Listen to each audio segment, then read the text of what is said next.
ان میں سے بھی کچھ مخصوص بندے بھی ہوں. فرمایا 500 اولیاء اللہ ہر وقت دنیا میں موجود رہیں گے. اس پوری دنیا میں 500 کی تعداد ہے اولیاء اللہ کی، وہ ہر وقت رہے. جو اللہ سے وہ مانگیں گے اللہ وہ کر کے دکھا دیں گے. اللہ ان کی بات کا انکار نہیں کرے گے. اسی طرح 100 نقبہ ہوں گے جو ان سے اعلیٰ درجے کے ہوں گے. سن رہے بھائی کہ سو رہے ہیں؟ یہ تو جاگنے والوں کے بھی کم سمجھ میں آتا ہے. سونے والے تو چھوڑو، وہ تو آسمانوں کی سیر کریں گے. جاگنے والے بھی بہت مشکل سے سمجھیں گے. تو میں نے عرض کیا کہ 500 تو اولیاء ہیں اور 100 نقبہ ہیں اور ان سے اعلیٰ درجے کے 70 ہیں جسے نجبہ کہتے ہیں. نجیب اور نجبہ جمع ہے. پھر اس کے آگے 40 ابدال ہوتے ہیں جسے بدلا بھی کہتے ہیں اور ابدال بھی کہتے ہیں. وہ 40 کی تعداد ہوتی. پھر اللہ جل شانہ نے ان میں سے 5 ایسے بنائے ہیں جو حضرت آدم علیہ السلام کے دل کے برابر یا اس کی صفت کے برابر ان کی صفات ہوتی. پھر ان سے آگے اور 3 ہیں. پھر ان سے آگے اور 2 ہیں جنہیں اقطاب اور قطب کہتے ہیں. اور ان سے آگے 1 ہے جسے غوث و غوث العظم کہتے ہیں. سمجھ گئے بھائی؟ یاد ہو گیا؟ سب سے اعلیٰ اور افضل جن کا دل حضرت اسرافیل علیہ السلام کے دل کی طرح ہوتا ہے، اور نبیوں میں جن کا دل حضرت ابراہیم علیہ السلام کی طرح ہوتا ہے. ظاہر میں وہ انسان ہیں اور اللہ جل شانہ کے نزدیک ان کا رتبہ سب سے بڑا ہے. وہ حضرت جبرائیل علیہ السلام سے بھی اعلیٰ اور افضل ہیں اور اسرافیل سے بھی وہ افضل ہیں. وہ تمام مخلوق سے اعلیٰ اور افضل ہیں اور اس کو غوث العظم کہتے ہیں. ان کے بعد دوسرے نمبر پر قطب ہوتے ہیں اور ایک وقت میں 2 قطب ہوتے ہیں.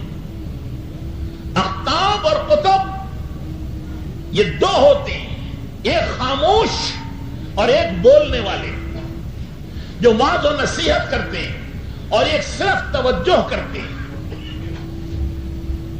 پھر ان سے اعلیٰ، پھر ان کے بعد ان سے کم درجے کے 5 ہیں.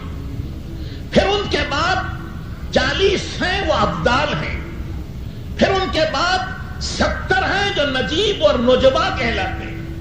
پھر ان کے بعد 100 ہیں جو نقبہ اور نقیب کہلاتے ہیں. اور پھر اس کے بعد 500 ہیں جو اولیاء اللہ اور بزرگان دین کہلاتے ہیں.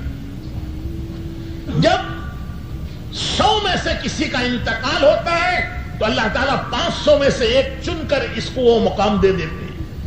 جب 70 میں سے کسی کا انتقال ہوتا ہے تو 100 میں سے کسی کو اس کا مقام دے دیتے ہیں. جب وہ 5 میں سے کسی کا انتقال ہوتا ہے تو ان 70 میں سے چن کر ایک کو مقام دیتے ہیں. جب 2 میں سے کسی کا انتقال ہوتا ہے تو ان 5 میں سے چن کر ایک مقام دیتے ہیں.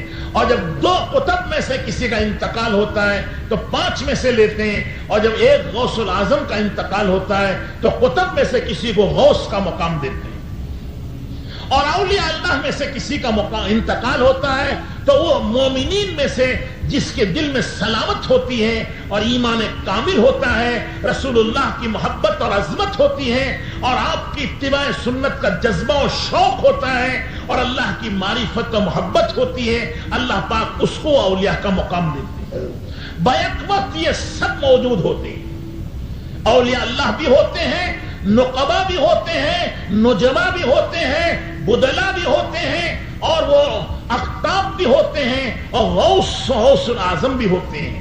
اور انہی کے ہاتھ میں گویا ساری دنیا کی سلطنت اور ساری دنیا کی حکومت اللہ جل شانہ حقیقت میں انہی کے پاس دے کر رکھتے ہیں. دنیا کے حاکم اور وزیر اور بادشاہ یہ حقیقی بادشاہ نہیں ہوتے. حقیقی بادشاہ تو غوث العظم ہوتے ہیں، حقیقی بادشاہ تو قطب الاقطاب ارباب ہوتے ہیں، حقیقی بادشاہ تو ابدال ہوتے ہیں، حقیقی بادشاہ تو نجبا اور نقبا ہوتے ہیں، اور حقیقی بادشاہ تو اولیاء اللہ اور بزرگان دین ہوتے ہیں۔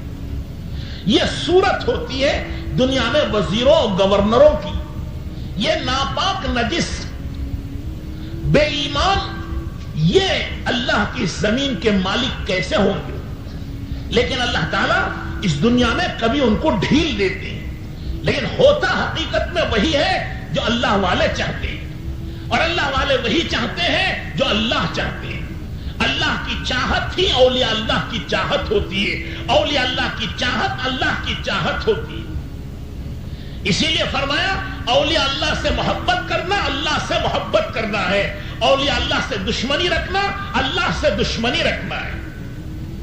اسی لیے اللہ کے رسول علیہ السلام نے فرمایا، اللہ تعالیٰ فرماتے ہیں جو میرے ولی سے دشمنی رکھتا ہے وہ مجھ سے دشمنی رکھتا ہے، میرے سے لڑنے کے لیے اور جنگ کرنے کے لیے وہ تیار ہو جائے۔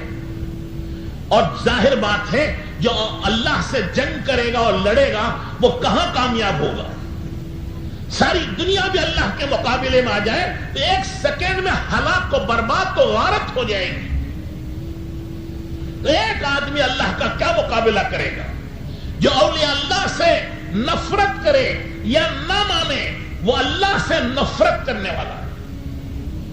اللہ سے نفرت کر کے کہاں جائے گا؟ اولیاء اللہ سے دشمنی رکھنا اللہ سے دشمنی رکھنا ہے۔ اولیاء اللہ سے بغض و عداوت رکھنا اللہ سے بغض و عداوت رکھنا ہے۔ اور یہ سب بے ایمانوں کی علامت ہے۔ وہ بے ایمان ہے جو اللہ کے اولیاء اللہ سے نفرت کرتا ہے۔ وہ بے ایمان ہے جس کے دل میں اولیاء اللہ کا بغض و عداوت ہے یا دشمنی ہے۔ ایمان کی نشانی ہے اولیاء اللہ سے محبت کرنا، رسول اللہ سے محبت کی نشانی ہے اولیاء اللہ سے محبت کرنا، اللہ سے محبت کی نشانی ہے اولیاء اللہ سے محبت کرنا۔ اولیاء اللہ کی محبت ایمان ہے، اسی سے ایمان مکمل ہوتا ہے۔ اسی لیے رسول اللہ صلی اللہ علیہ وسلم نے فرمایا جو مجھ سے محبت کرے گا وہ میری آل اولاد سے بھی محبت کرے گا۔ جس کے دل میں میری آل کی محبت نہیں اس کے دل میں میری بھی محبت نہیں۔